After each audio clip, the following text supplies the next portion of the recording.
कि मेरे देश के न्याय तंत्र पर मुझे पूरा भरोसा है कि मेरे को इंसाफ चाहिए, मुझे बदला नहीं चाहिए।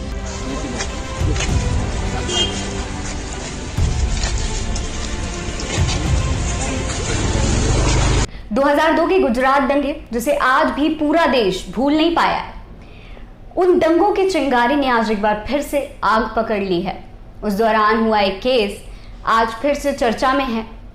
दरअसल हम जिस केस की बात कर रहे हैं वो है Bilkis Bano gang rape case.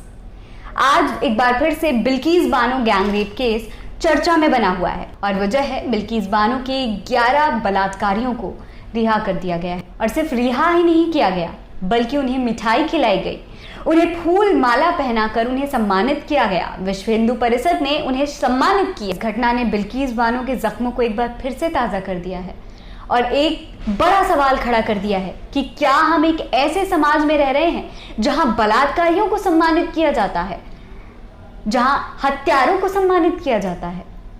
चलिए आज हम आपको उसी बिल्किस बानो की पूरी कहानी के बारे में बताते हैं और बताते हैं कि इन 11 लोगों समेत उन कई लोगों ने बिल्किस बानो और उनके परिवार के साथ क्या कुछ किया था। 27 फरवरी 2002 को कार सेवकों से भरी साबरमती एक्सप्रेस के कुछ दंगों में गोधरा के पास आग लगाए जाने से कई लोगों की मौत के बाद गुजरात में दंगे भड़क गए। गुजरात के दाहोद जिले के रणधीकपुर में रहने वाली बिल्किस बानो अपनी 3 साल की छोटी सी बेटी और अपने परिवार के 15 लोगों के साथ अपना गांव छोड़कर वहां से भाग गई, सिर्फ उन दंगों से, उन दंगाइयों से बचने के लिए। 3 मार्च 2002 को बिल्किस बानो का परिवार छप्परवाड़ा गांव पहुंचा और खेत में छिप गया। इस मामले में जो चार्जशीट दायर की गई है उसमें ये कहा गया है कि 12 लोगों समेत 20-25 लोगों ने लाठियों और जंजीरों से बिल्किस बानो और उनके परिवार पर हमला कर दिया था। इस हमले में 17 मुसलमानों में से करीब 7 मुसलमानों की मौत हो गई जो कि बिल्किस बानो के परिवार के ही थे। इसमें बिल्किस बानो की वो 3 साल की मासूम बेटी भी शामिल थी। इस दौरान न सिर्फ उन हमलावरों ने, उन दंगाइयों ने बिल्किस बानो के ऊपर, उनके परिवार के ऊपर हमला किया बल्कि बिल्किस बानो के साथ बलात्कार भी किया गया कि बिल्किस बानो समेत 4 महिलाओं के साथ बलात्कार किया गया। उसमें बिल्किस बानो की मां भी शामिल थी। बिल्किस बानो के साथ जब बलात्कार किया गया तो वो 3 महीने की गर्भवती थी।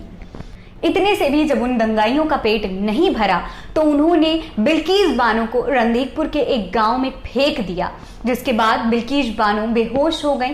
करीब 3-4 घंटे बाद जब बिल्किस बानो को होश आया तो उन्होंने एक आदिवासी महिला से कपड़े लिए।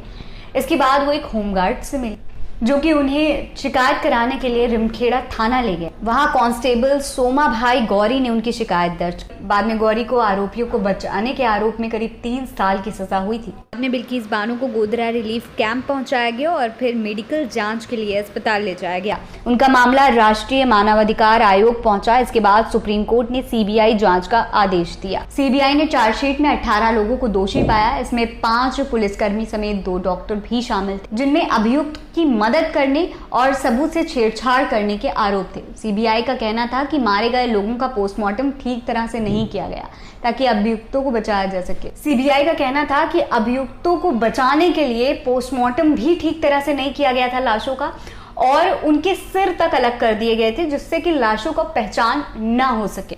यही नहीं, बाद में बिल्किस बानो को लंबे समय तक जान से मारने की धमकी मिलती रही। 2008 में बिल्किस बानो के आरोपियों को उम्र कैद की सजा हुई थी, जिसके बाद अब 14 साल बाद, सजा काटने के 14 साल बाद इन सभी आरोपियों को रिहा कर दिया गया है। वहीं अगर उम्र कैद की बात की जाए तो 14 साल के करीब सजा तो होती ही है, लेकिन आपको रिहा किया जा सकता है अगर कई सारे इसके पैमाने होते हैं, जैसे कि उम्र, बीमारी या फिर आपका जेल के दौरान आपका जो व्यवहार रहा हो उसको लेकर आपको रिहा किया जा सकता है 14 साल में। लेकिन अगर जो केस था, अगर मामला ज्यादा संगीन रहा हो तो जो है आपको रिहाई नहीं मिल सकती। हालांकि इन 11 लोगों को रिहा कर दिया गया और अब इन्हें रिहा करने के बाद इनको सम्मानित किया जा रहा है। यानी कि अब हम एक ऐसे भारत में रह रहे हैं जहां पर महिलाओं को आज भी देवी की तरह पूजा तो जाता है, अगर किसी बॉलीवुड की फिल्म में, किसी टीवी सीरियल में अगर किसी देवी का अपमान होता है, किसी देवी देवता का अपमान होता है, तो तुरंत हाहाकार मच जाता है, तुरंत बॉयकॉट की मांग होने लगती है। महिला सशक्तिकरण की बात होती है, बेटी बचाओ बेटी पढ़ाओ की बात होती है। लेकिन वहीं दूसरी तरफ बिल्किस बानो के अपराधियों को, 11 अपराधियों को सम्मानित किया जाता है, उन्हें मिठाई खिलाई जाती है, उन्हें फूल मालाओं से उनका स्वागत किया जाता है। कठुआ में जब एक बच्ची का, एक छोटी सी मासूम बच्ची का रेप होता है, तो उसके बलात्कारियों के समर्थन में रैलियां निकाली जाती हैं। हाथरस में जब एक दलित लड़की का बलात्कार होता है, तो उसकी लाश को आधी रात में जला दिया जाता है। क्या हम ऐसे भारत में रह रहे हैं? क्या हम ऐसा समाज बनाना चाहते हैं?